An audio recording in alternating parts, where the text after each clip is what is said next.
Hi everyone. So I know I said that I would make a video sooner.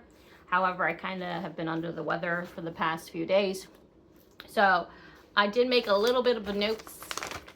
So stuff that I look into, obviously going into the draft. I already had like a kind of like a draft where it was just for fun and no money involved. So I have this upcoming draft where I obviously bet $100, so that's big.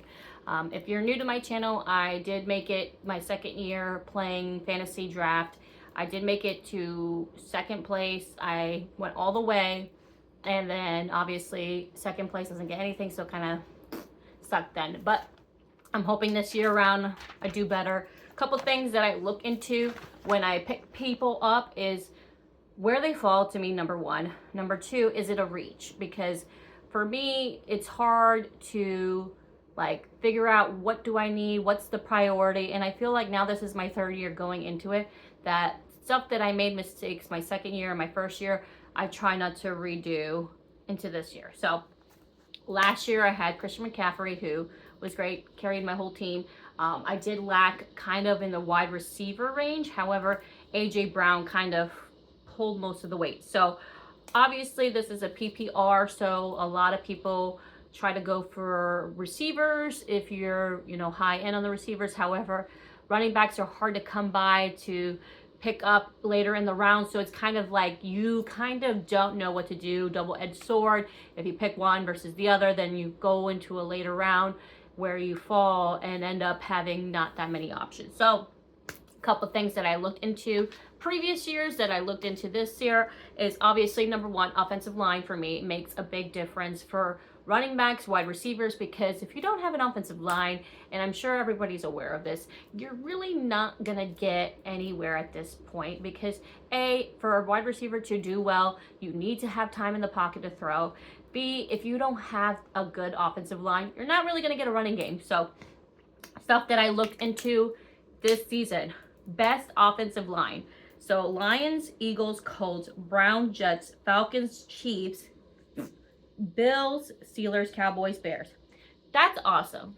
So obviously we know most majority of the top 10 teams that have the best offensive line actually made it to playoffs. So that makes a big, obvious kind of thing in the sense. I don't know if it's obvious, but it's a good pointer of players that you should pick up on teams. Worst offensive line, and I did not expect some of these. So obviously we've said it before, offensive lines make a huge difference in when you pick up players. So worst offensive lines, coming at 32 is the Saints, which I'm very surprised how far they're on that list. Seattle, Titans, Giants, Patriots, Washington, Cardinals, Ravens, and I think 49ers, which is, I'm surprised.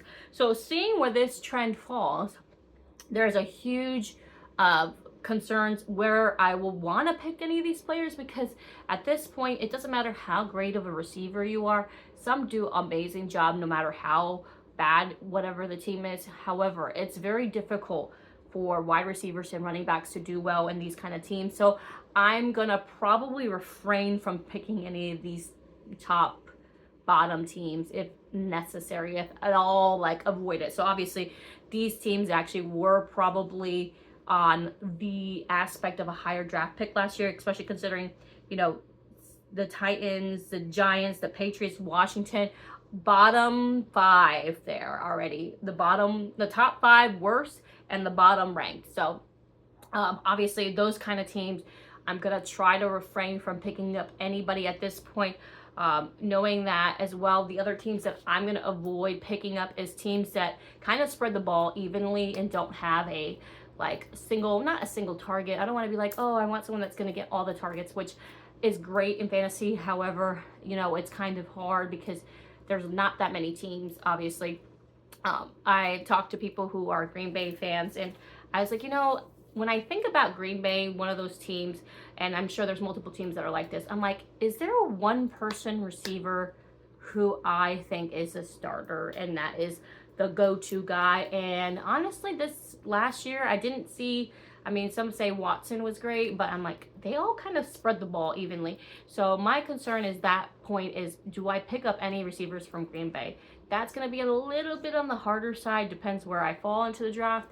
Obviously, Josh Jacobs being on that team does make higher look to want to pick up Josh Jacobs, but then again, they spread the ball pretty evenly, so that's something to consider, because I know I love Josh Jacobs.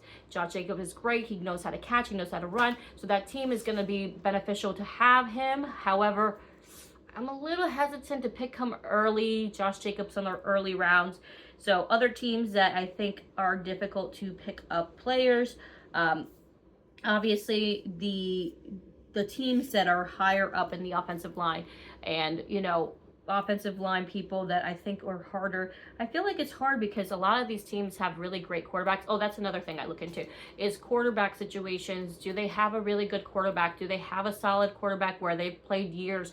Or are we going into a unknown first time year with a rookie, or first time with a new quarterback? So obviously the Raiders, I love my Raiders team. However, the instability of the quarterback situation makes me very hesitant to pick up any wide receiver. I will say one wide receiver that I feel like will fall later into draft picks is Jacoby Meyers. So I'm probably pronouncing that incorrectly, which is fine. It's not fine, but whatever.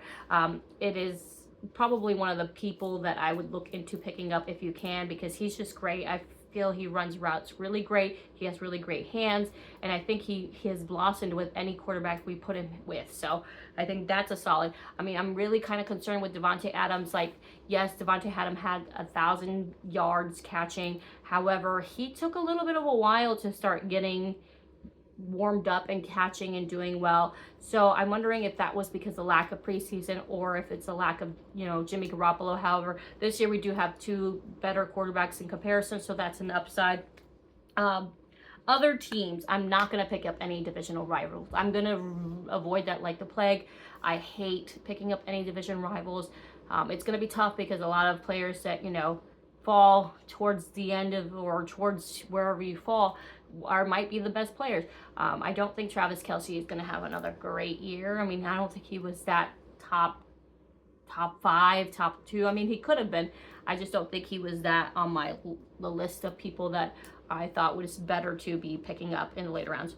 Other things I look into is who has the easiest season of, games. I think they were saying that I think the Falcons have the easiest schedule, considering that the Falcons have Kirk Cousins is going to be something to be interesting to watch, especially considering Kirk Cousins, if he's going to bounce back, which I'm hoping he does.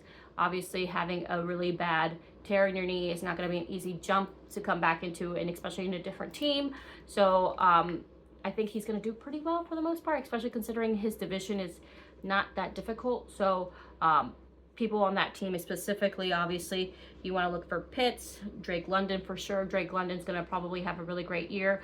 Bijan's going to have another good year. Mooney is going to be new, so that might be someone later in the draft that I might consider picking up.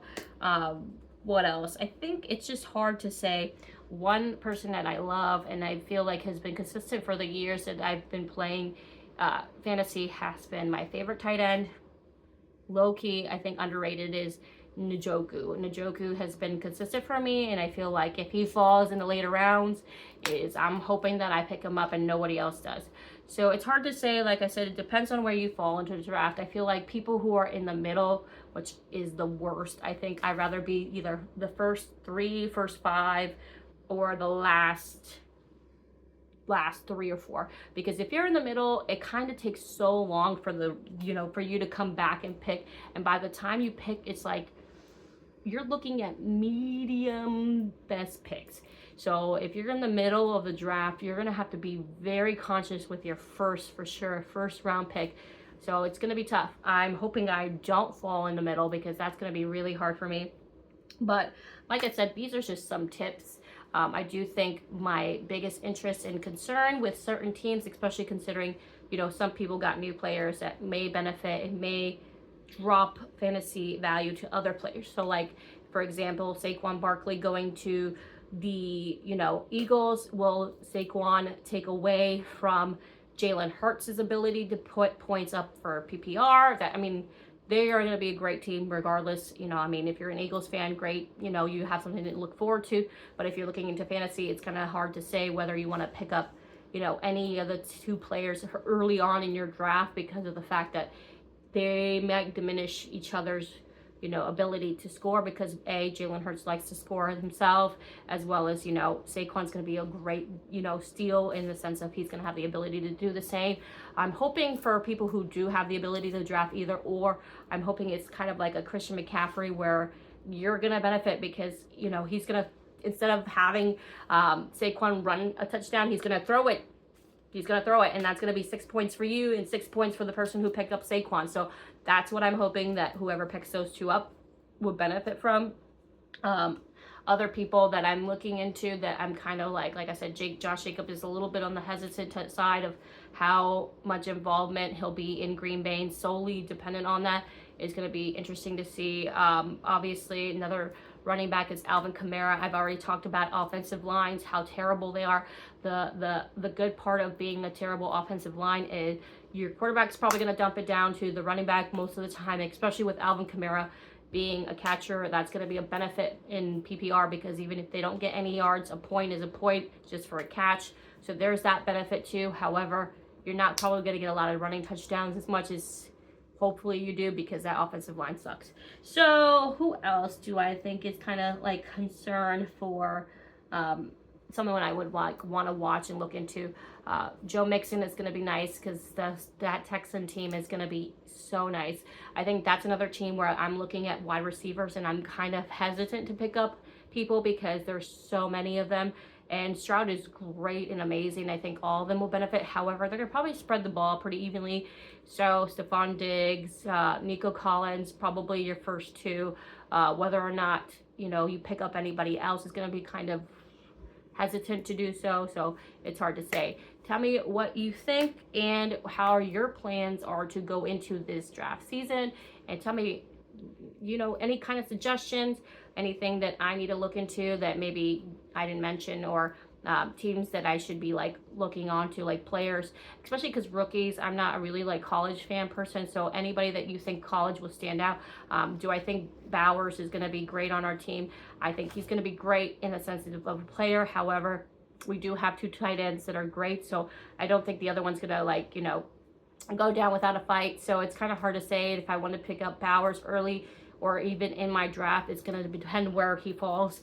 But I feel like to put him high on the list is kind of, I mean, like I said, I don't know. I mean, like I said, quarterback situation is kind of questionable. But I think if people are saying how great he was in college, he's going to be great in the NFL.